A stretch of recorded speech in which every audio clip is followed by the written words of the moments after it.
Good evening, everyone.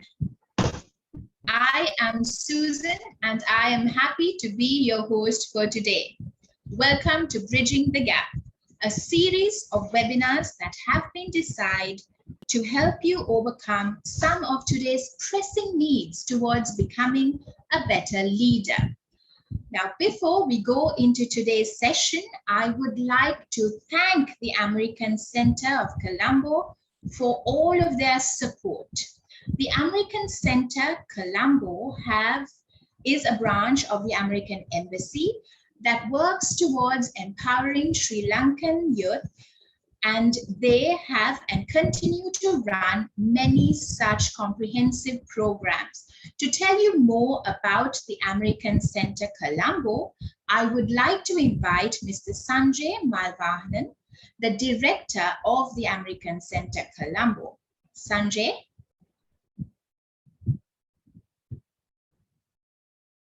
Thank you so much, Susan. Good evening, everyone. I'm going to quickly put this slideshow.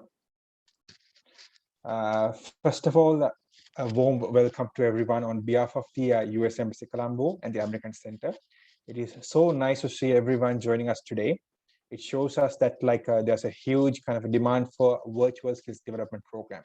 So I would like to first of all thank the Headway Learning Solutions team, Mr. Sanjeeva, Mr. Naaren, and Ms. Susan for wonderful execution of this particular program. So many people have joined, so many people have shown interest. So I would like to wish them the very best in continuing and executing this particular program. So I'm going to quickly talk about the American Center. So as Ms. Susan mentioned, we are a part of the US Embassy in Colombo. We are located at the Kollupitia, but unfortunately due to the COVID pandemic, we are currently closed. But we are continuing with our virtual skills development programs, which are conducted 100% free of charge for our Sri Lankan participants. So you don't need to have a membership or anything, you can join. So most of these informations are provided, or upcoming programs are advertised on our Facebook page and Instagram account. So what are the programs that we conduct at our American Spaces? I say American Spaces because we have the American Center located in Colombo, and we have an American Corner in Kandy, which is located in the public library in Kandy. And also we have an American Corner in Jaffna and another corner in Matara. So altogether we have 4 American Spaces in Sri Lanka. So all of our spaces conduct English language training program, which are 100% free of charge. And we also conduct a lot of thematic programs, which mean we conduct programs on empowering women, and also many other programs. We do lots of programs on promoting higher education in USA. So if you are if you want to get a scholarship to US, or if you're planning to study in US, then you can follow us on our Facebook page, and we will be updating whenever we do new programs on USA, studying in USA. Then we do a lot of programs on entrepreneurship development programs. Then there are a lot of programs on STEM education, such as Makerspace program, where we talk about 3D printing, Arduinos, Raspberry Pis, and robotics. And also we do lots of programs on coding and web development, and artificial intelligence and machine learning programs also. Then there's something which we are going to launch pretty soon, esports, which will promote on video game development and so on. Another very kind of a unique program that we conduct regularly through the American Spaces, the public speaking and leadership development program. And we also do lots of media literacy program, digital storytelling program, and also we collaborate with our regional spaces, that is in India, Pakistan, Bangladesh, Nepal, and Maldives, and some programs from our US offices. So there are many programs that you can join, and every program is 100% free of charge. So there's nothing that we charge. So you can quickly go and get these informations and register. So how to find us? So we are on our Facebook page. I will actually drop the link shortly to you so that you can like us. And also we are on Instagram account. So if you are using an Instagram account, you can go and follow us. So that is the 2 quickest way that you can find information about the American Center and conclude and and I'm going to hand it over to Susan for the program. Thank you so much. Take care. Wish you all the best. Thank you, Sanjay. Headway Learning Solutions have been in the business of consulting, training, and providing English language solutions for more than 20 years. Now, Headway works and has worked with prominent Sri Lankan organizations, both governmental and public. And Headway is also a platinum partner of the British Council, preparing candidates for international examinations. Bridging the Gap is yet another platform for the American Center and Headway Learning Solutions to actualize their vision for tomorrow's leaders of Sri Lanka. Without further ado, I would like to invite our wonderful team of facilitators for today's program. We have with us Ms. Rajeshwari Iyer, a corporate trainer and visiting lecturer at both state and private institutes. She specializes in training employees in diverse sectors to improve their soft skills, communication skills, and confidence in using English. Ms. Iyer holds a master's degree in teaching English as a second language. Inspiring young minds and motivating them towards a pleasurable academic experience is one of her passions in the profession. It is my pleasure to introduce the next gentleman for today, Mr. Naaren Moharanjudan. Mr. Moharanjudan is an English language examiner who works with pioneering English institutes such as Cambridge International. He's both a seasoned English language teacher and a teacher trainer. Now, I personally know Mr. Moharanjudan to be an inspiration to many young teachers and takes pride in motivating English language learners towards acquiring a command and confidence in English. Welcome, Ms. Iyer and Mr. Moharanjudan. I would like to invite the participants to enjoy today's program, and if you may have any questions, please feel free to drop it in the chat box. We'll be more than happy to direct them to our facilitators during the presentation or at the end of the presentation during the Q&A session. Mr. Moharanjudan and Ms. Iyer, the virtual platform is yours.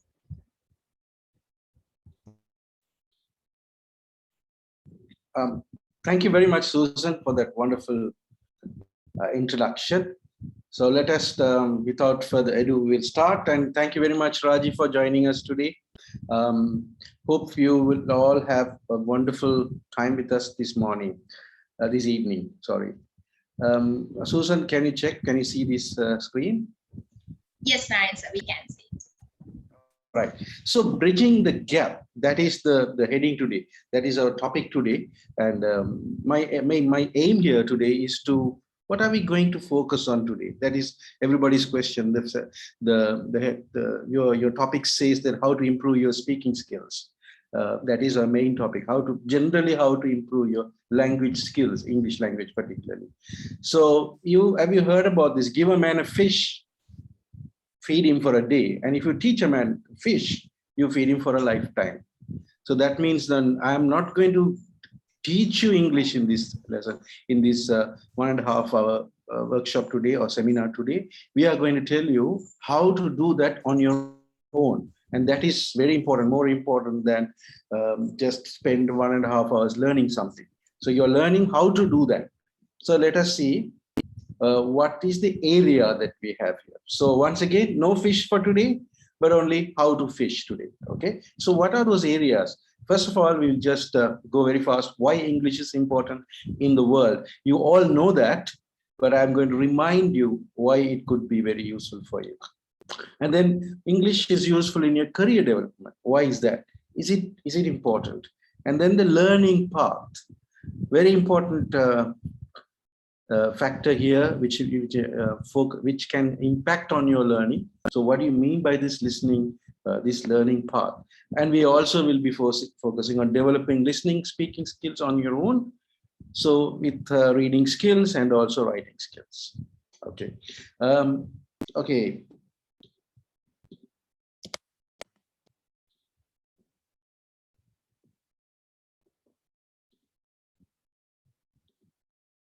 So let me talk to you before I start the different ways of learning English. Before I start that, let us understand a simple phenomenon.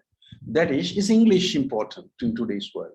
We know the Chinese are gaining grounds when it comes to language in many fields. There's so many other languages are there. We have our mother tongues, and why English is a big thing, isn't it? So first of all, it is the international language of higher education.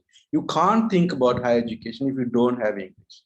Maybe you can do your own studies within your country. Within Sri Lanka, you can even become an engineer or a doctor. Within this country, you can. That is also not with the absence of English, but English can help you there. But if you are interested in going abroad, there is no other way than English. So that is one important thing why we need it.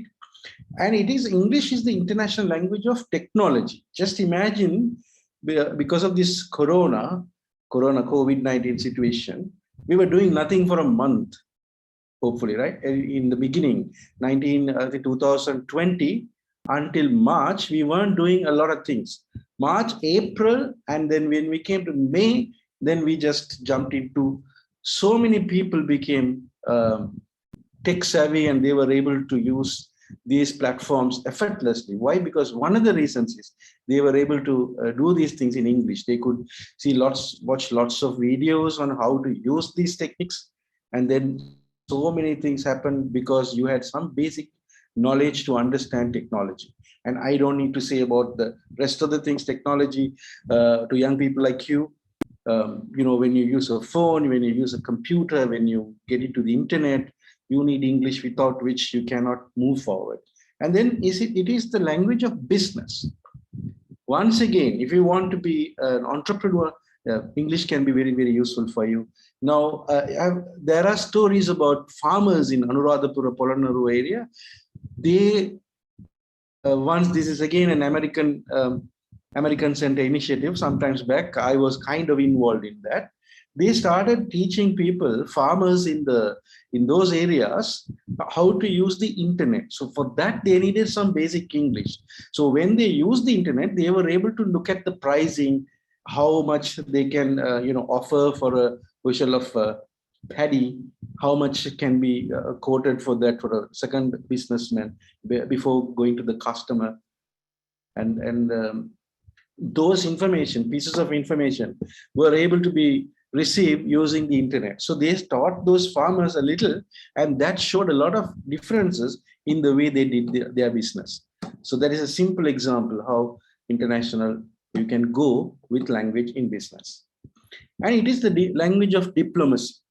Okay, diplomats, if you want to get into the diplomatic world, now if you want Sri Lanka to be represented in the world arena, you should have politicians with English language. I am now reminded of people like Honorable J.R. Jayawardena and many other leaders we had in the past, even now, who are able to talk about our country in the international arena. Without English, they couldn't have done that. So one good example that I admire is Mr. Honorable Jayawardena, J.R. Jayawardena, who knew his English very well, a royalist, being a royalist. He was able to bring in a lot of credit to our country using his language. Even currently, we have some people, some politicians who can do this. So international negotiation, especially in a situation like this, we need to have this language of diplomacy, which is English. And then it is the international language of hospitality. Our country is was very famous for hospitality, even now. Okay, so when you compare countries like Thailand and many other countries that are, that based on hospitality, whose economy is based on hospitality, they are also I think when you compare, we have a better English command than them, but maybe some other players are there, other factors are there why we are not doing very well with hospitality. And of course, we have a backlog of 2 years now because of the COVID-19. So that's a different matter. And it is the language of travel and tourism. Why am I talking about travel and tourism separately with hospitality? This is for you. If you're somebody who wants to just travel around the world, you should have a little bit of English. In example, if you go to China, it's very difficult to see people who can speak English. And and I can't expect everybody to learn China just to visit China for a tour. So English can be useful in that case, at least to manage things. Right? It is the international language of friendship. A good example is international schools in Sri Lanka, which has so many different varieties of cultures mixing up. There are people from the Western world, Australia, and also Sri Lankans. So they have a mixture of these things, these people. Their link language, the lingua franca we call, the link language is international language. If you look at universities, when you go abroad for higher studies, or so many people are interested in migration. So all these people need language, English language, once you go there, to get immediately to be friends with so many other people, to live in a positive way. And English is the international language of the world. So that means it connects the whole world. So that is why English is important. And also, it is the common language spoken by people of other languages to communicate with each other. You meet a Chinese person, what is the link language? English. Okay. Of course, we have other international language, but when it comes to the Eastern world, we were the colonies of the British, and we have this English, which connects our neighbors and so many other people around us. So in today's world, English is a key to success. Now, without English, it's very difficult to become a successful person in any field. So you should have some kind of English, some level of English to move forward in your life. It was a luxury in the past. When you look at turn of the century, when the British people were here, it was a luxury to learn English. If you knew English, you would get positions in the government, and you can show off people that you know this extra language, so that you are superior to others. But now it is no more a luxury. It has now become a necessity, an absolute necessity, a basic necessity, like water, without which we cannot live. So don't think English as just a luxury and we can just have it as a side dish on your plate. No, it has become the main meal. Without English, we cannot do anything. So therefore, we have to somehow or other learn this language to further our lives. Now, okay. In other words, English offers an opportunity for a better future, whatever age you are in. Okay, whatever. So if you're a young person, just finished your A-levels, or you're just going into the university, or if you're somebody who is already studying in a university, your next step is going to be your career, where you need your language skills. Okay, so these are the important factors why we need English. But my next question is, if English is so important, why are we finding it difficult? Why English has become a very difficult thing for many people? If not difficulty, I'm talking about the boring element of learning English. Many people find it boring. They don't want to go to classes. Even if they would go to classes, they feel bored, and there is some kind of laziness in people, and many people are not successful. We are in school for 8 or 10 years. From grade 3, we start learning English. Until A-level, we learn. So why are we not successful? We become very successful in our mathematics, science, okay, so many other things, social studies, history. We get good scores and good grades there. But when it comes to English, many people have failures and unsuccessful. Why is that? So I'm not going to, you know the reason, but I'm going to remind you now what's wrong. Number one, I think this is based on so many people's experience. They ask, is it the teachers? Or maybe certain teachers are not very skillful in teaching. We cannot fully blame the teachers. I work with lots of teachers. There are some wonderful teachers, but maybe the syllabus is a problem here, or sometimes textbooks is a problem. So we try to learn a language, which is a skill, using textbooks. That could be one problem. Or is it the learning theory? Are we approaching it in the right way? Are we looking at English teaching as a knowledge-based subject, or are we looking at as something that we need to learn by skills? So the answer is a very big problem in the country. For the last 200 years, we are facing this problem. So still we haven't found the answers, but that's what we are here, to show you a path where you can do it on your own. So that is the main thing about this seminar. So we have to see the root cause, why this is happening. So then we can do it on your own. All right. Okay. Now this is maybe a conversation that we can have, a kind of interaction if people can have, but mainly I will talk to Raji and other panelists here. We will have a conversation here. How do you think we acquired Sinhala or Tamil? So I'm using the word acquire, Sinhala or Tamil. How did it happen? We didn't sit down and learn Sinhala or Tamil. I'm using Sinhala and Tamil because I think all out of these 715 people, I hope and I think that 99% of you are users of Sinhala or Tamil as mother tongue. Maybe some people from other countries could be there, but that's why I'm using Sinhala and Tamil. What is the first skill? There are 4 skills: reading, writing, listening, and speaking. Now, listening is the first skill that we learned. Even before you were born, even when you are inside the womb, your mother's womb, you kept on listening to your mother, your other people around, your father, your neighbors, your relatives, everybody was speaking to you and you were listening to them. Okay. So that kind of got into your brain and got registered. You were acquiring that listening skill. And then what happened when you're born, when you came out of the womb, you started speaking. And you use some small words, 1 or 2 words. You said amma, tata, and all that. Then slowly other words came in. Words became sentences, phrases, and then sentences, and then long stretch of speech. Within 3 years, 4 years, you mastered almost mastered spoken language, in a sense that you are able to understand what your family members are speaking to you, and then you are able to respond to them without any problem. Speaking. And when you went to school, you were able to speak the language and you were able to understand everybody around you and your teacher. Then came reading. Not letters, but you started reading symbols. When you look at the fruit apple, then you know that's an apple. A banana, a kesalgedia, right? You saw water and you know water and tannir and all that.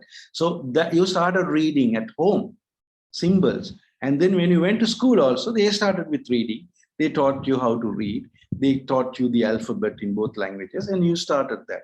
And after that, you developed writing. Now, my question is, can this be applied to second language? There are so many debates about this. But if we can follow this, very soon you will be able to master the language. Okay. Now, therefore, let us also look at how we learned English at school. Unfortunately, we started with writing, didn't we? First, we started writing, and then we started reading, and that's it. And teachers thought that, okay, if a child can write, then he or she should be able to read it. And then we went to, actually, we didn't go to listening and speaking. They were totally neglected when we were at school as a second language. Okay, now I think it's time to talk to Raji about it.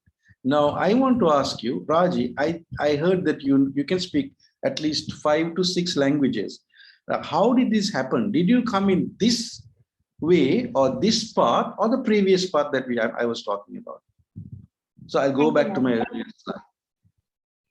Okay, can you elaborate on that? And it's very interesting to know of somebody who has learned, who has managed to learn 5 languages, and what is the secret?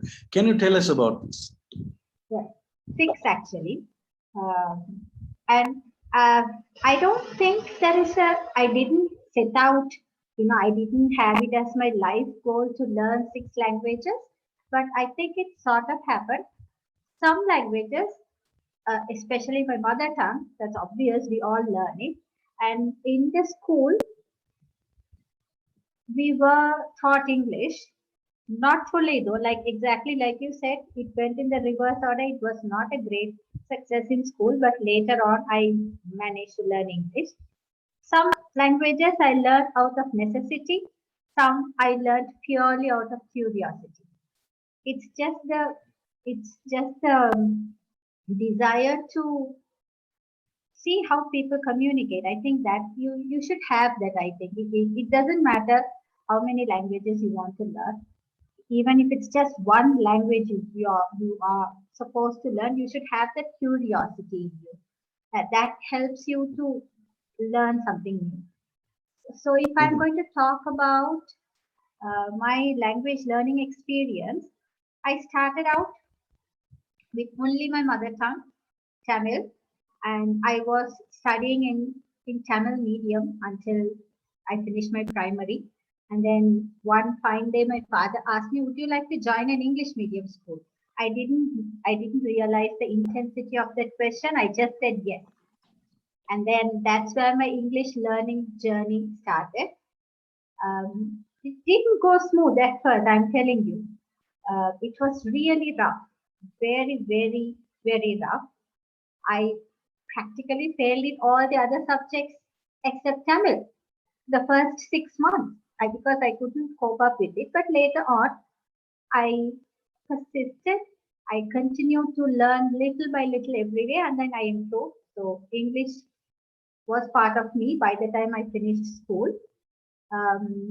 I learned Hindi just purely through listening. I was not living in a Hindi speaking community.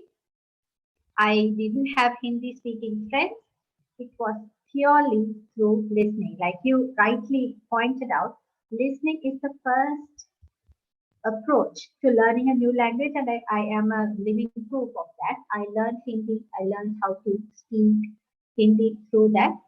And then when I came to Sri Lanka, I was exposed to Sinhala, and the funny part or the most confusing part about Sinhala is that when I met people who were speaking Sinhala, or when I entered that Sinhala speaking community, my biggest problem was I didn't hear words. All I heard was just sound like that's it. I was not able to differentiate the different sounds in Sinhala for quite some time. Again, that's where listening helped. I did not give up. I just kept on listening with blind belief that one day I'm going to hear the sounds, differentiated sounds, and that happened. That was also a very slow learning process. First, I started hearing different sounds. I knew, okay, this is a different sound, this is a different sound. Then I realized, okay, all these sounds constitute a word, and then here's the next word, and then here's the next word. That it was a really slow, memorable development of learning Sinhala. Thank you.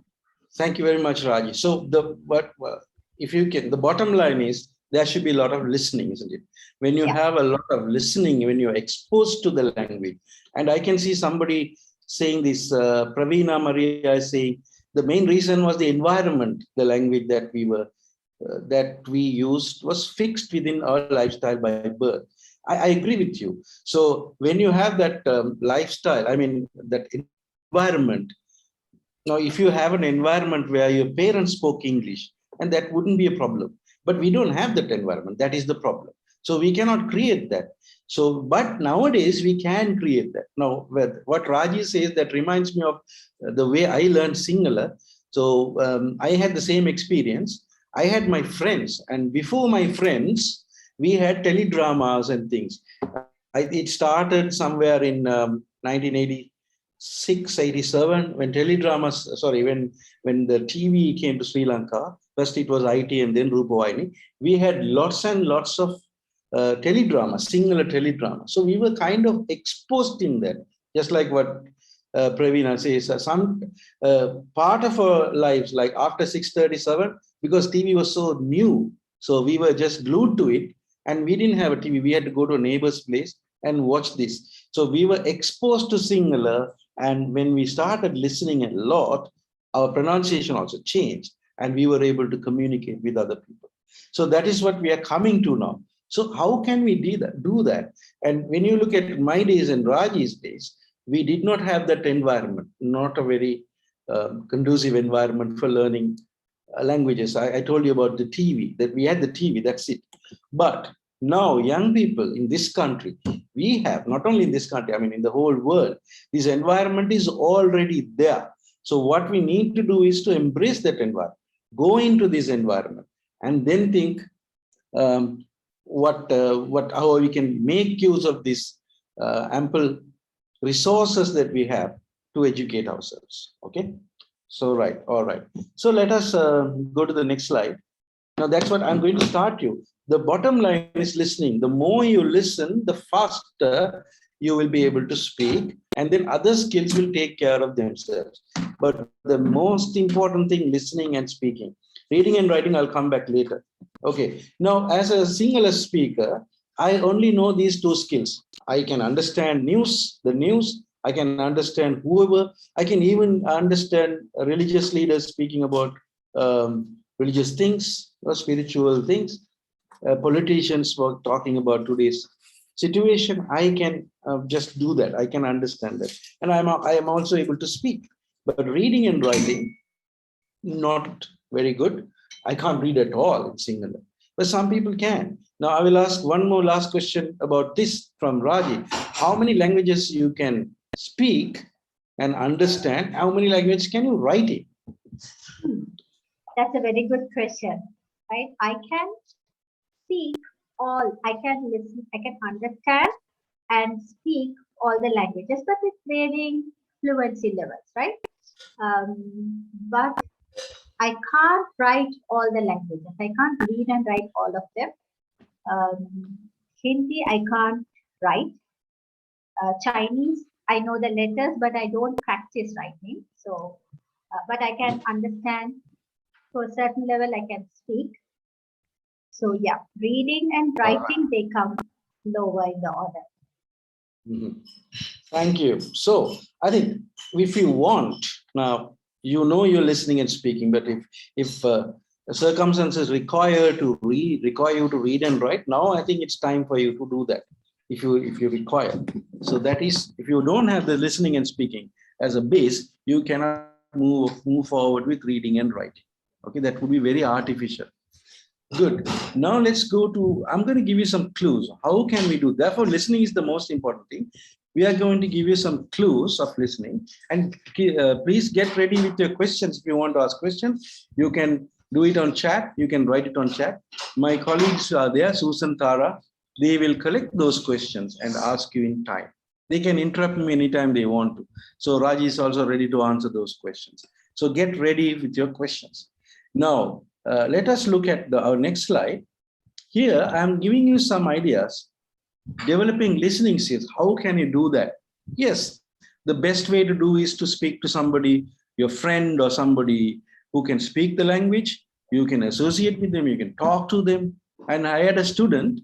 That's a very interesting story. Those days, I'm talking about in the 90s. She was my student, and she says if she wants to practice English, what she did was at that time, she would call her mother, her mother's mother, who lived in Trincomalee. So what they did was every day they chatted on the phone, because the grandmother could speak good English. So they were chatting online on the phone. So I asked her, don't you think that's expensive? She said, what to do, sir? I want to learn. I really like talking to her, talking to somebody in English. So I did that. So that's a very good way of doing that. So you have a friend with you. Yes, please. Sorry for interrupting, Naaren, but yes, what you are saying is right. We can, if we are lucky enough to have a grandmother who can speak in English, very, very good. But most of us aren't, right? So what I did when I started speaking English, my parents knew English, but they didn't really use it at home. It wasn't considered as a good practice to speak in English at home those days. So what I ended up doing was I spoke to myself in English. When my thoughts appear, I consciously try to talk my thoughts in English in my mind. It really, really helps me to develop my language ability. Have you ever tried that? Would you accept it as a method? Oh yeah, I remember when I was in grade 8, my parents put me on a train to go to Colombo, for my holidays to my uncle's place. So I was not good at all in English. Now, when I think about my students and my children who can speak very good English now, I was hopeless. So I was from Kurunagala, imagine Just you know the distances, right? From Kurnagal to Batiklo, I was rehearsing only one phrase. I wanted to ask somebody, how much does it cost, or what is the bus fare to go to Borel from Aradan, in case my uncle didn't come and pick me. So I was rehearsing this way, that way, this way, that way. Those days, we had this Follow Me English program on TV. So there we heard some phrases like how much does it cost, things like that. So I was connecting that and I was asking myself, if this is the way, is this the way, is this the way? For about 2 hours, I was phrasing only, I was practicing only one language, one phrase, or rather a question. So that reminds me of that. So, okay, so listening. So the worst case scenario, maybe you can even talk to you they say when you start dreaming in a language, that means the language has gone into your subconscious mind. When you dream in English, that means you're okay now, right? Okay. Now this is something that I can say. Watch YouTube videos. There are so many ways, but YouTube videos are a very good resource. So what kind of videos are we talking about? I'm just talking to you about only 3 things. Videos related to your field. If you are an engineer, if you are in the engineering field, you can watch some videos on that. If you are somebody who is working in the hospitality industry, there are millions of videos on that. Right? If you are an economy student, then you can do that. And then videos on personal development. So I have a broad categories, 3 broad categories I have here. Videos related to your field. Next is videos on personal development, and then videos on English language development. There are plenty. So these are things that you can do without going to an English class. I'm talking to you. Okay. So these are 3 different things. Now I'm going to show you very short videos. Okay. Here is a small list of videos related to economy. Imagine that I just chose this. I was talking to some university students recently. So I had this video prepared for them. They were all university students who were in the accounts and commerce, that management faculty. So this is one thing I can show you. So let me stop here. Now these are something in your field. Maybe I just try to select something that could be, common for everybody. Now everybody knows about the dollar rates are going high or up, down, or Sri Lankan inflation is so high. And therefore, I'm going to share with you a video on that. So let us listen. Now, this is very interesting. I'm not going to play it for all 7 minutes. I'm going to have it for only 2 minutes. So I'll tell you what is special about this video. The official currency of the United States and its territories, but also some other countries use it as their official currency too. In fact, the US dollar has become the world's reserve currency. So how exactly did this become so powerful? More than $1.8 trillion of US currency is now in the world. And it's believed that 2/3 of $100 bills and nearly half of $50 bills are held outside the US. In fact, the US dollar is the de facto global currency, meaning it's kept by many governments in reserves and that most people and companies trust it for international trade. Even as the coronavirus pandemic wreaked havoc across global markets, wiping out trillions of dollars worth of assets, the US dollar was unaffected by the turmoil. At one point, it soared 4% against a basket of major currencies, namely the euro, pound, yen, Canadian dollar, Swiss franc, and Swedish krona. So why did we see this spike in the value of the US dollar? The dollar is strong because the US economy and because people want to hold dollars and the safety of the US dollar. In times of uncertainty, investors flee to what's known as safe havens, investments expected to hold their value during market turbulence. And you guessed it, the US currency is seen as such. Why? Well, it hails from the world's largest economy, the United States, which is generally... All right, so that's a very short video. It's 7 minutes video. Imagine that you're watching at least 1 or 2 videos a day. I know everybody is interested in, watching entertainment programs. Now, there are so many programs on TV about what's going on in the world. There are some jokes and, prank videos and all that. So instead of watching them, I'm not saying don't watch them. Instead of watching them, you can spend some time in developing your own language skills by watching such videos. So that is about your field. I remember, I think I need to tell you about this. Cos squared theta plus sine squared theta equals 1. My A-level teacher told me long time ago. I asked him why. He said, don't ask me why. That is the way it is. So I couldn't understand anything. But recently I was arguing with my son, who was also a math student. I asked, so he said, let me show you. And we went to the YouTube video and we just fed in the question. Cos squared theta plus sine squared equal 1. Why? And then we got a video explaining why that is. So I was really amazed. Something that I never understood for a long time came into light and I was able to understand. So that is the power of the current world. That's what we call it, a knowledge world now, right? It's knowledge is everywhere. So only thing we need to go and find it out. So that video is very interesting because it has that language was very standard. It didn't have a lot of accent. So you were able to understand that very clearly. But there are videos you need to listen to with different accents. Can I give a small tip Yes. here, Naaren? Yeah. When somebody watches a YouTube video which is with heavy accent or with some really important information, but they need not get frustrated if they don't understand the accent, there is an option in the YouTube video itself at the bottom right corner. You can look at the transcript. You can even copy paste the transcript, put it in a file, in a Word file. You can keep the Word file side by side with the video, and you can watch the video while reading the text. So that can help you actually. Thank you very much. That's a very interesting tool. Right. So thank you, Raji. Now here is a small list of videos on personal development. Why am I focusing on personal development?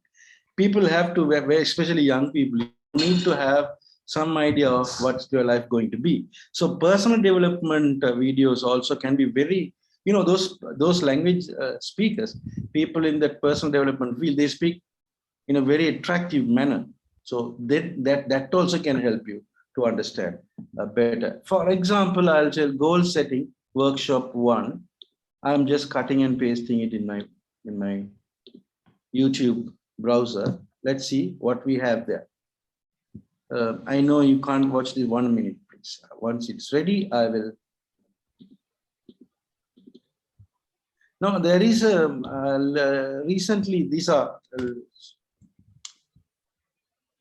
people who have been doing this for a long time. John Ron is one person, but I heard that there's a new person called Shakti who is doing lots of good work here. Have you heard about Shakti? No, I haven't, but I have a favorite. He's called Jay Shetty. He's a Sri Lankan, but I think he was born abroad. He does wonderful videos and podcasts. Back on for the afternoon. Please help me and welcome me for Jim Rohn. Okay, I'm going to share it in 1 minute, please. Susan, I think some people have some questions. We are happy to answer in a moment. Okay, look at this.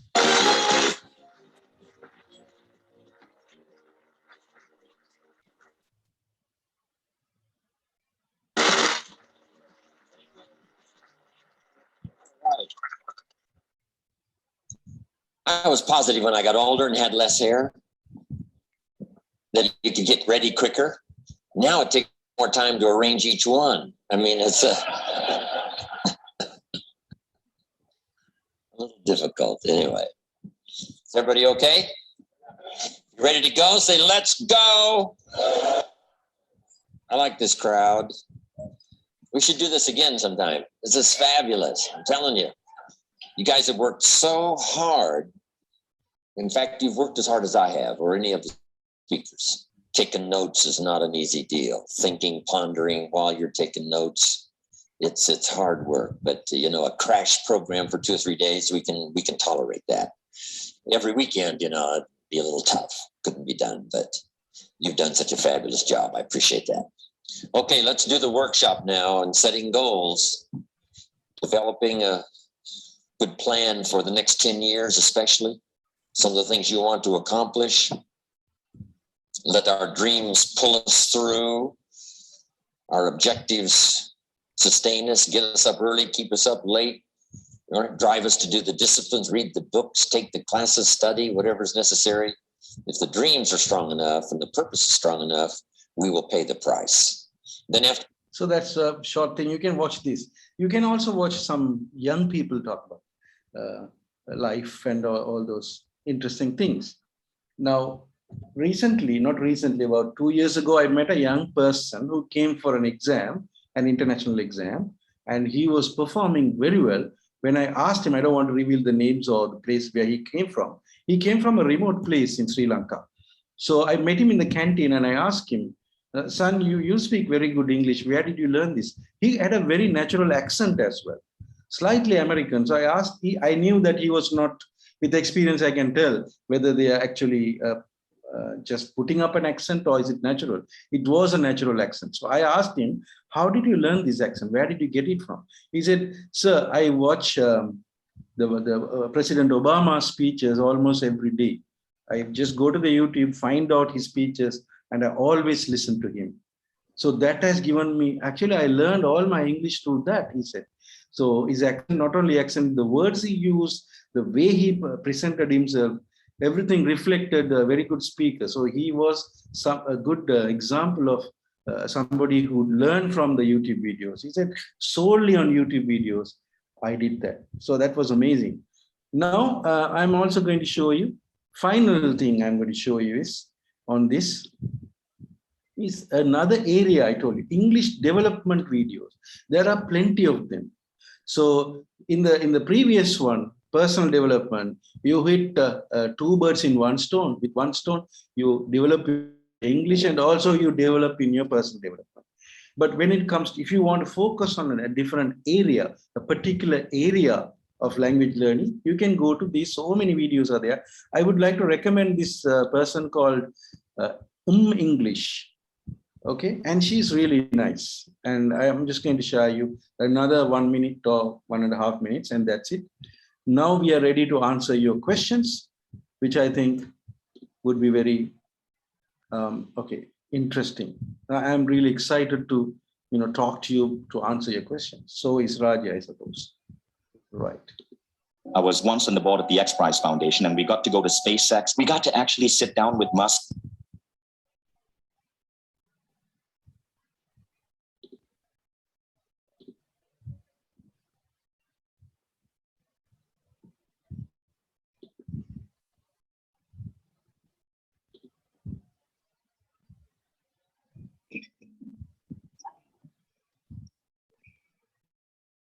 Okay. Deposit, and if you use this code, you'll get 10 euros off that deposit. All the rules and event details are on the Lingoda website, and of course, I'll put the link to broad categories: work, life, travel, food, and the weather. Now, I'm going to go out on a limb here and say that about 90% of all small talk conversations focus on these topics, maybe even 95. But this is great because it allows some really specific topics, right? You to prepare for conversations that you're very likely to actually experience. There's another thing that's useful to keep in mind with small talk, and that's time. With all of these topics, we can ask questions that relate to the current situation now, any experience in the past. So now what is special about English here is, I'll be using some different time. I'm not paid for this. I'm not promoting this lady. I don't know her personally, but I'm just telling you, there are a series of videos, how to use idiomatic expressions, now how to use prepositions, and what is the difference between this and that? What are the differences between going to and will form? For example, I will go to Colombo tomorrow, or I am going to Colombo tomorrow, which is correct. And all the answers are there on the internet. Okay. And that is another very good way of doing this. Now, let me finish my presentation by going into some other slides. just to share my thoughts on these things.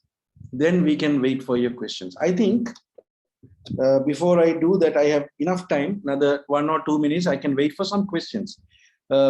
Susan, do you have anything that I can answer now, or do you want me to just carry on? Yes, sir. We have a few questions, Naaren sir. Please. Yes, so Go the ahead. first question that keeps coming up is, Naaren sir, with regards to accent. What is your take on accents, Naaren sir? Are accents important? Because when people listen, inevitably they have this British and the American accent, the two most popular, I think, and they want to know which accent is best, and do we need to have an accent? Yeah, that's a very frequently asked question. Now, Raji, you can interrupt me anytime if you want to give your thoughts on this. Accent is, you should not, as a learner, you should not have too much focus on accent. Now, if you look at Raji and I are involved in examining, and I mean many exams, which including in IELTS, International English Language Testing System. Yes, accent is given some credit, but not the full credit. More than accent, there are other things to look at. The way you use grammar, what vocabulary you use, and all that. Now, even if you go to England, right? You go to England. Imagine that you go to England. You get thousands of accents, not thousands, but hundreds of accents.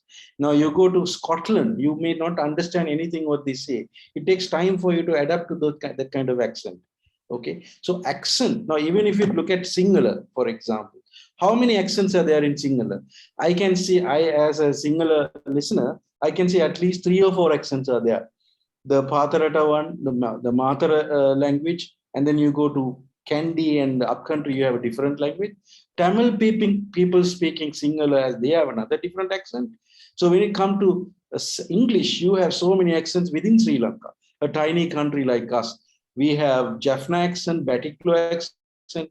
When you go to Batiklo, for example, within Batiklo, there are areas, regional accents. We call them, different accents. Okay. Now, when it comes to English, also we have different accents. I can't say one is superior to the other. Many people think the British accent is the accent that we all need to follow. I'm not American, but when you look at Americans, there are so many Americans. There are more American speakers than British speakers in the world, thanks to the cinema, the Hollywood, and all that. So many people speak American accent than English accent. English in the sense UK accent. So accent is not a matter, but there is something called received pronunciation, meaning the language that you listen to through BBC or CNN. They are kind of standard language so that many people in the world can understand. So if you put a newsreader, a Scottish newsreader on BBC, nobody will be able to understand anything. But you have this received pronunciation, they use it. But I think better, unless otherwise you have serious problems, like you are pronouncing student as student or speaking. In that case, you need to correct yourself. Otherwise, let the environment shape you. The more you listen, the more you speak. Now, if you look at the FM radios in Sri Lanka, they are Sinhala and English and even Tamil. They have changed a lot. Why? Because they are exposed to the world. Teledramas and the world of teledramas and other things. So they get that accent on their own. So Raji, what do you think about accent here? Naaren, I completely agree with what you say, but I'd also like the viewers here to rethink the way they think about English. It's not about British or American accent anymore. English is international. We have something called as international English, right? You can Google it and see international English is the type of English where everyone understands everyone, right? And also, when it comes to accents, again, reverse your thoughts, flip your thoughts, find out whether you're making mistakes in your pronunciation. Are you stressing the wrong syllable? Are you stressing the wrong word? Find out what mistakes you're making and correct them. Don't try to emulate a native speaker. That's waste of energy and time. You have to accept who you are and accept the type of language you speak, but make sure that you don't make mistakes. Go in the reverse.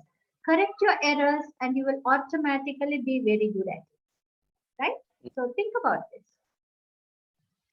No, thank you, Raji. So that having said that, and also there's another thing that you need to, we are not completely negating accent is not at all something that you need to focus on. But when you speak to some people, the first thing that attracts them is your accent, isn't it, Raji? So the moment you speak to somebody, you attract them with your accent. I'm not talking about language assessors, examiners, or anybody. Normal people on the road, the moment you speak your language, they think that, oh, this person speaks very good English, the accent. But as Raji rightly said, you don't write emulate it or kind of pretend that you just arrived from the UK or the US. So be yourself. And the more, as I told you again, listening itself, the people you move with, you work in the corporate world, you talk to other people. So slowly you get used to that kind of language. So that is what I can tell you about accent. Okay, right. So shall we go to a little bit of reading skills? This is really, really interesting because many people don't read at all nowadays. Because again, once again, the attraction is towards Netflix videos, and you get the TV, and you get everything around you, the internet and all that. So you must have some balance. Pick up something that you are interested in and read something. Now, the English, although there are lots of attraction towards the internet and all these Netflix videos and all that, still the world of printing, that is real surviving, isn't it? Oxford University Press and so many people are still printing books. It's not obsolete yet. I don't think it will anyway go obsolete one day. So reading is a very enjoyable thing. Start from very small things, okay? Simple storybooks, and then you carry on. I'm telling you, I'll tell you some truth about me. Until I was at the university doing my degree, English language degree, I was not a reader at all. I read very little compared to children who read now. But when I went to the university, I started reading, and then only I started realizing how interesting reading was. And then I started reading. Now I read lots of things like Dan Brown and so many other writers. Charles Dickens was my first thing. And then Somerset Maugham was there, short stories. Start with short stories before you go to novels. Sometimes when you take a book, a novel, you can't keep it down. So you need to kind of, first it will be difficult for you. Sometimes you will feel like, oh my God, this is difficult. What can I do? I don't understand half of the word and all that. I'm going to pose a question to Raji. How do you deal with vocabulary when you read? Say you don't understand a word. What do? Do you go to the dictionary? Do you ask somebody, or you just keep reading, Raji? Okay, so what I did was, I think I am quite opposite to you in that way. I have loved reading all through my life. I read from the day I remember learning, I have been reading. So I, like any new reader, I met a lot of new words. Me being from the older generation, I used to have this notebook. Even it was, I can't even call it a notebook. You know, those days, our parents, they don't allow us to throw the finished year's notebook. They take the empty pages, they make it a small tiny notebook and give it to us, right? So I used to get this pocket-sized papers clipped together, and I keep them with me all the time. Whenever I read, I write down the words I don't understand. But I don't stop reading. Probably I'll stop after a chapter or after a certain number of pages when I decide to stop. But I keep on recording all the words I don't understand. Initially, the list was really long. So if I spend 1 hour reading something, the next day I will spend 2 hours or 3 hours finding out the meanings for these words. Then I keep them. The next day or the next time I go to read the same book, the number of words get reduced because they are repeated words. This word keeps repeating. Then I know when it comes 10 times, I don't even have to look at my notebook. I remember them already. Now, even now, if I meet a new word, I immediately check on Google, or I have these apps downloaded that will give me synonyms for the word. So I just have to download an app and type the word in. I get the entire meaning. associated words, the word family, and an example sentence. The same thing I did physically when I was learning as a child. I didn't just write the word and the meaning, I wrote an example sentence for it. So it helps me remember when I write my own example sentence. Will that work, Naaren? Now. Excellent information. Yeah, that's good. Nowadays, you were having a notebook, and I have been telling all my students do that. There are students who have just loads of notebooks with them with new words. That's a very wonderful idea. And also, did you notice nowadays, compared to your days and my days, we need to go to a dictionary to, first I go to my father and ask him, what do you mean by that? Then now ubiquitous, a new word. Okay, ubiquitous, if it's a new word for you, the word ubiquitous you heard somewhere, then where do you go and see that? Now, in the old days, we need to go to the cupboard bookshop and open the book shelf and then take this big thing dictionary and you go there. Sometimes some dictionaries don't have that word. So you have to go to a better dictionary. So, but nowadays, I think I can see 700 people who participated. Who started participating, 700 people. All of you are using either a smartphone or a computer or a tab.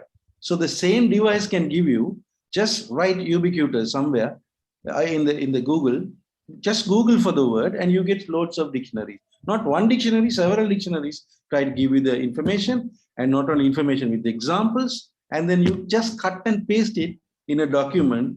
Now I'm talking about a digital version of your notebook. It is also possible for you to take. Keep one full page for you, your vocabulary. If you are seriously involved in preparing for an exam, or if you're a university student, or even if you're a normal language learner, that would be really useful for you. All right. So some more slides and then we can go to the questions. Right. Just a calculation I did recently. Cost of higher studies. If you are going to study somewhere in the UK, you had to spend something like 18,000 to 25,000 UK pounds. That's the money that you pay for a decent course, which is in Sri Lankan conversion, it could be 4,500,000 rupees, 45 lakhs, something like for 1 year. That's a huge amount of money. Some people are very rich, they can do that. But if you know something, if you know your English, some chances are that you can get these scholarships. Now I get some students from university, some are lecturers, some are students. When you listen to the scholarships that they are getting, the word is scholarship, right? Everything can be free, right? Imagine you get a scholarship like this. Now, one of my students told me, if I get 7 bands, sir, in IELTS, my scholarship is this. That amount was like unimaginable amount. I asked, why are they giving so much of money for 4 years for doing masters, from lodging to food, accommodation, everything together, tuition fees. Huge amount is given. I can't even imagine. It might take 2-3 years of savings if you do that. Right. If you have English, everything can be free most of the time. The idea is scholarship, right? But unfortunately, you can't sit and wait for the scholarship to fall on your head. You need to work on your own.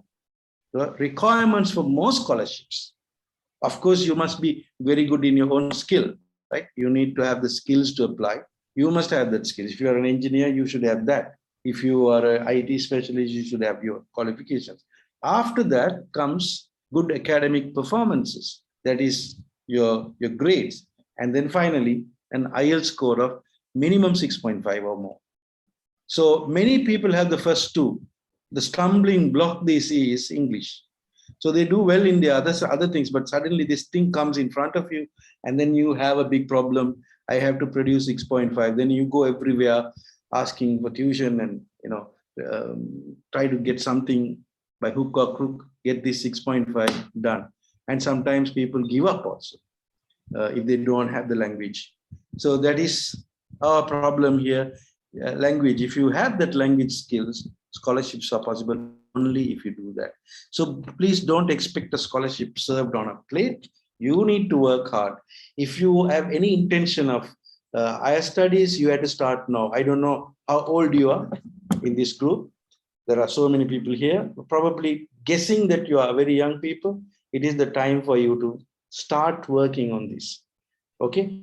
And having said that, now it's time for us to give you answers for your lovely questions. So I'm going to stop my sharing here, and then we are open for questions. Yeah. First of all, I would ask Susan, Tara, and do we have another person here to assist us?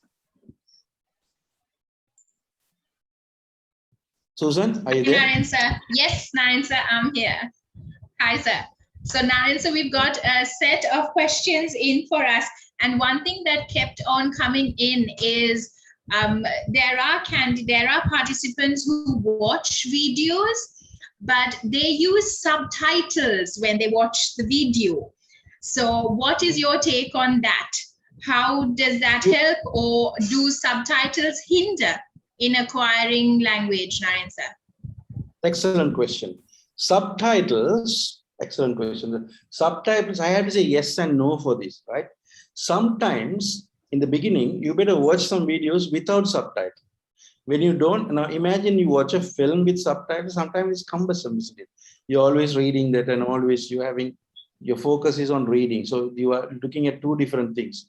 So watching a video without subtitle is recommended, but because you are listening, you're not reading. But later on, if you have really serious problems of understanding, you may rewind and then look at the titles also. So my high recommendation is avoid as much as possible. Then it's better you can look at the titles if you really want it.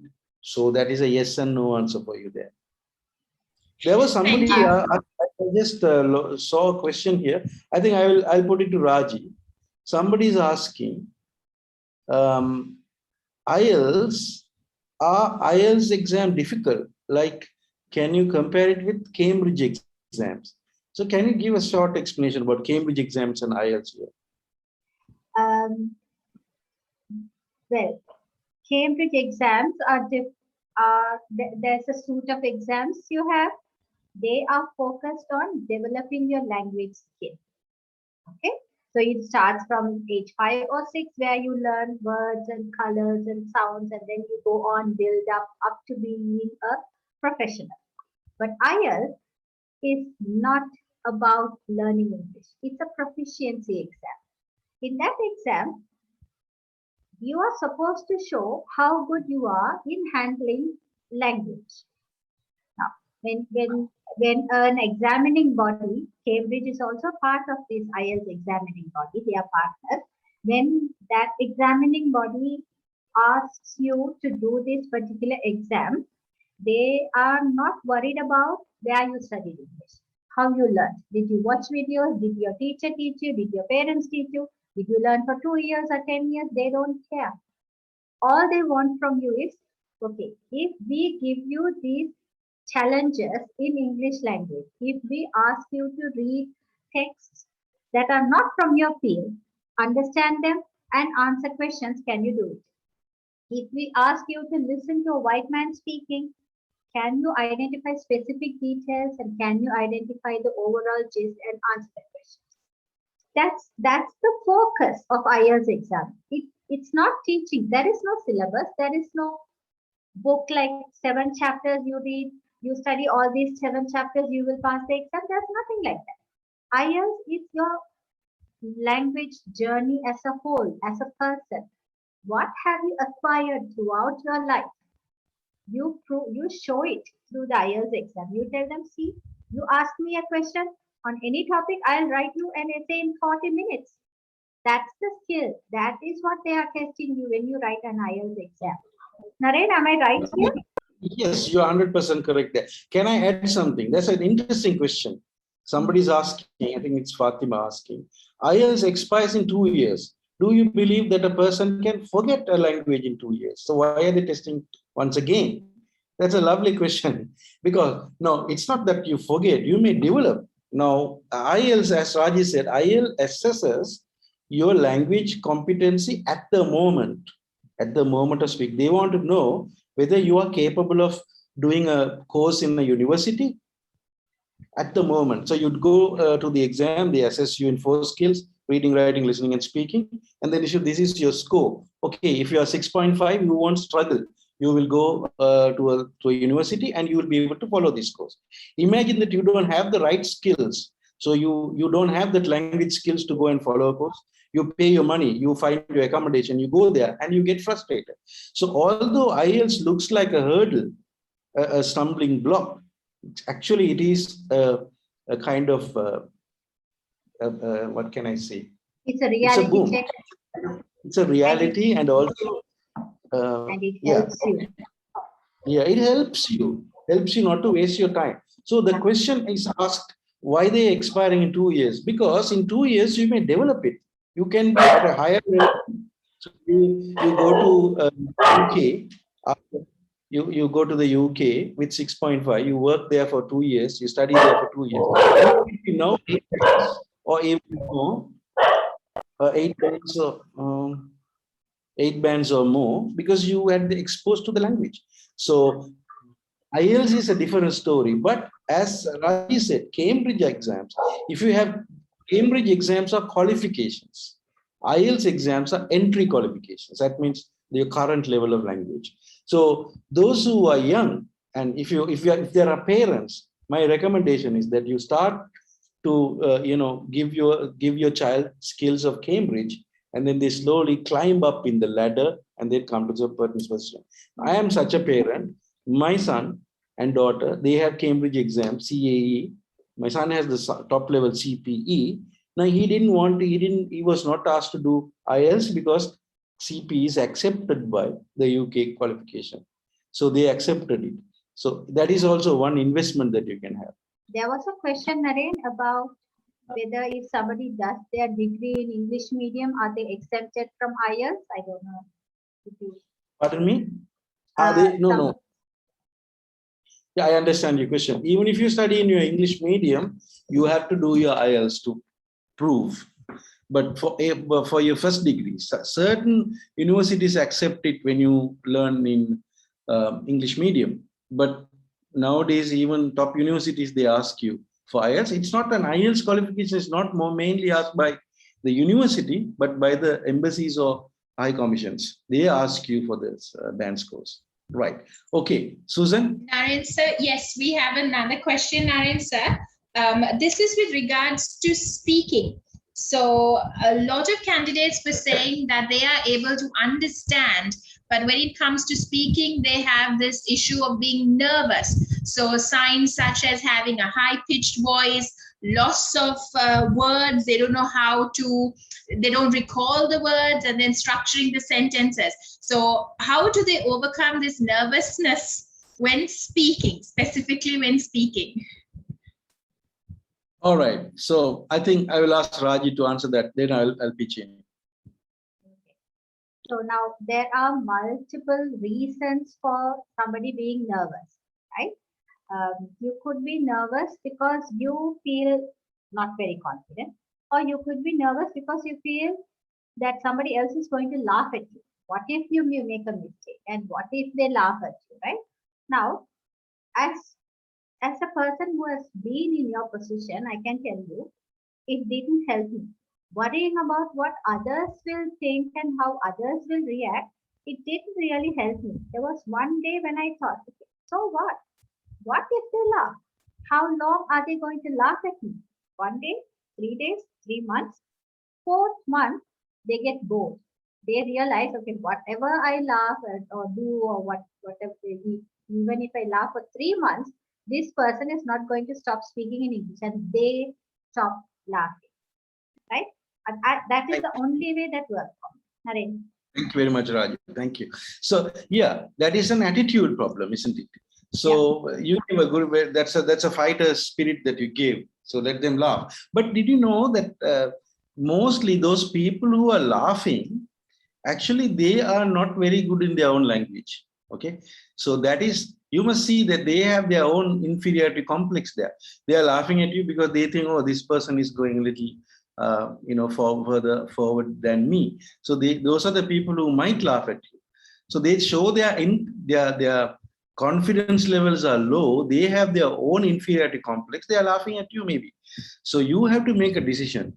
Now, I think this shyness comes from our being a colony of the British Empire for a long time, 200 years and more, right? More than 200 years, I suppose. So we were there, and that attitude is still there in us. If you don't know English, you are not a person. So that's not the case. If you, unfortunately, very strangely, we don't have this with English and Sinhala and Tamil. We are not very, we don't feel very inferior when you don't know a Sinhala or English. Sorry, Sinhala or Tamil. We take it lightly.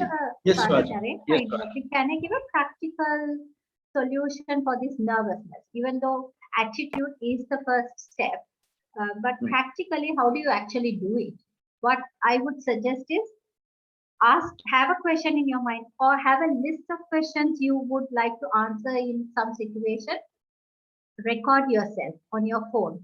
Ask the question and answer the question. Record yourself and listen to it again. You will realize that there are certain repetitive mistakes you might be doing. You might be using fillers like a lot, or you might have starting trouble. You would realize that there are certain mistakes that can be corrected just by being aware of that you are doing it. That could help you. Listen to yourself. thank you. And as you said, recording your voice, that's a wonderful thing to do. You can find your own fault, and you also can gain confidence. Nowadays, we can also video yourself, right? So there are so many things, apps and things to video yourself and do that. Yes, Susan, there was another question. Yes, Naaren, sir. Yeah. Yes, sir. Another question we got a bit earlier on is when we were talking about reading skills. Actually, there are two questions here. First of all, is it essential to understand each and every word? Excellent, excellent. I was about to answer that. I forgot that. Now, when there's a research, I recently saw a research which says if you don't understand one word after 20 words, still you're a good reader.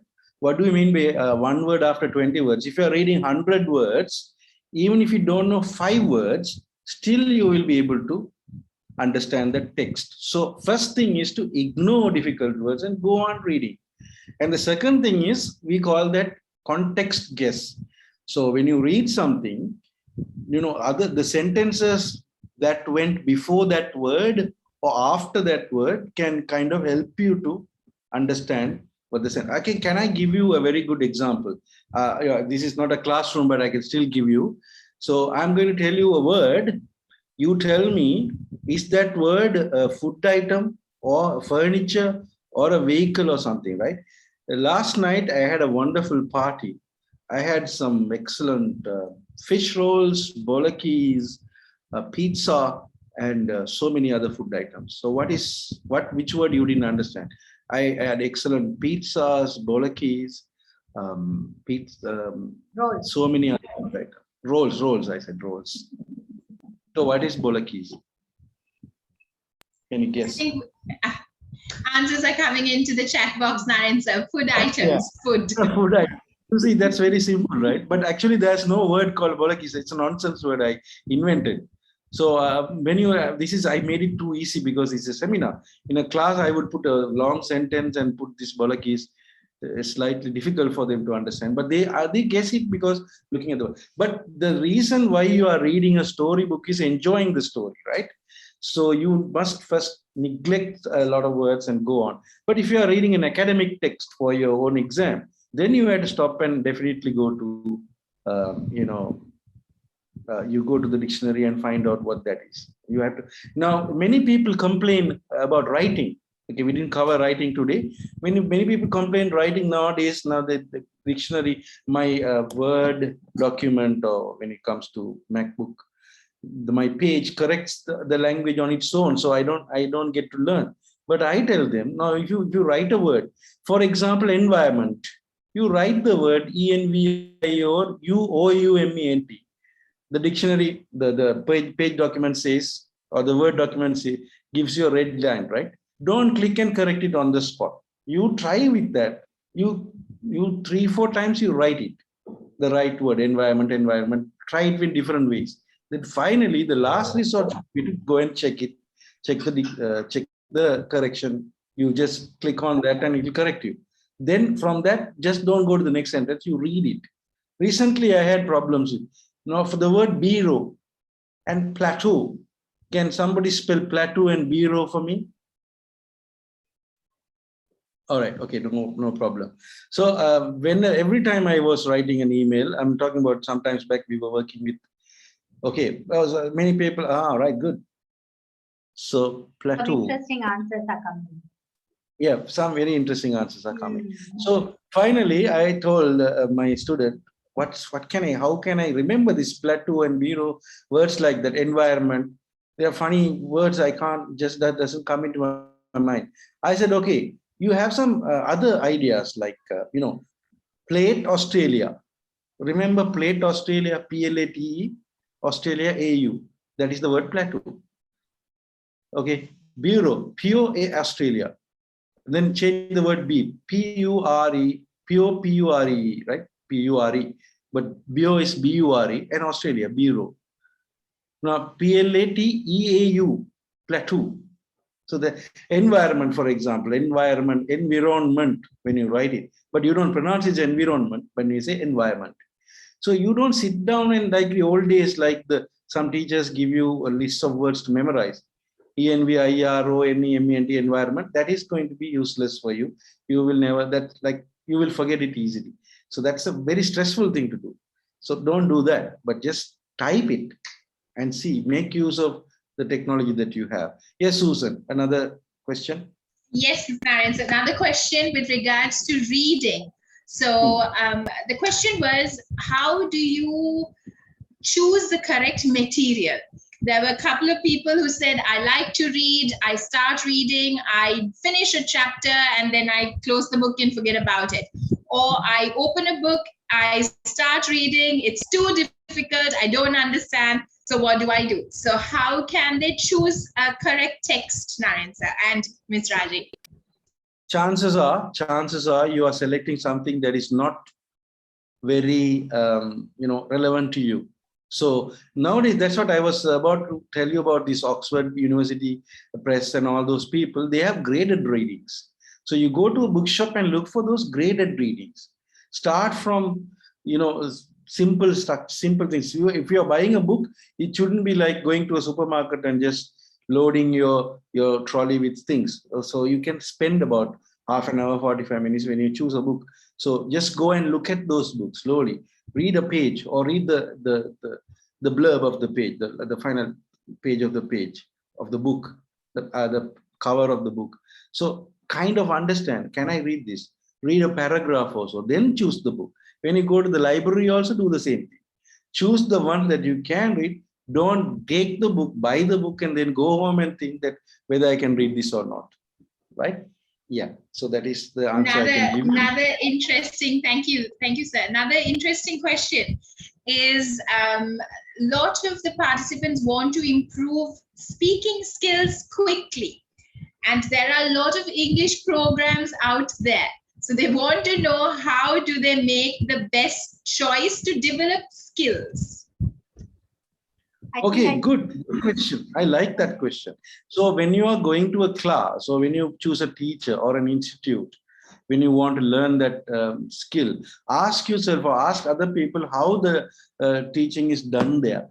But if you are choosing a class where you only talk about grammar, teacher comes and talks and talks and talks and gives lectures about grammar, simple present tense is used for this use, and doesn't allow you to speak, that is not going to be a good class. Choose a class where you think the teacher gives you more opportunity to speak rather than the teacher developing herself. Yes, Raji. So there was a related question to that, so I wanted you to think of that also when you answer. Someone has asked, how about teachers' qualification? How do they identify teachers with qualification, or is it important to go to a class where the teacher is qualified to teach? Can you also give your opinion on that? Well, interesting question, but yeah, nowadays, in the old days, when you go to a doctor, you just say a Red Cross, then you walk into the doctor's place, right? But nowadays, even doctors we choose. So that has come to our field also. So, things like CELTA, qualified teachers, there are some things called PKT. And when people advertise more than that, more than the qualifications, I would say experience is the best thing. Word of mouth is the best thing. When you talk to your friends who have been to that institute or somewhere, you ask them, how did you enjoy that? A class that is enjoyable, where teachers let students stand up and talk to each other, go around the class, teachers monitor and give you feedback. So I had a friend, I had a teacher friend sometimes back, not a friend, a trainee. He said, sir, I teach a lot, I talk a lot. In the morning to evening, I'm teaching these students every day, but they don't seem to improve. I said, they won't improve because you are talking all the time. You stand in front of the children and you talk and talk and talk. You never allow them to talk to you.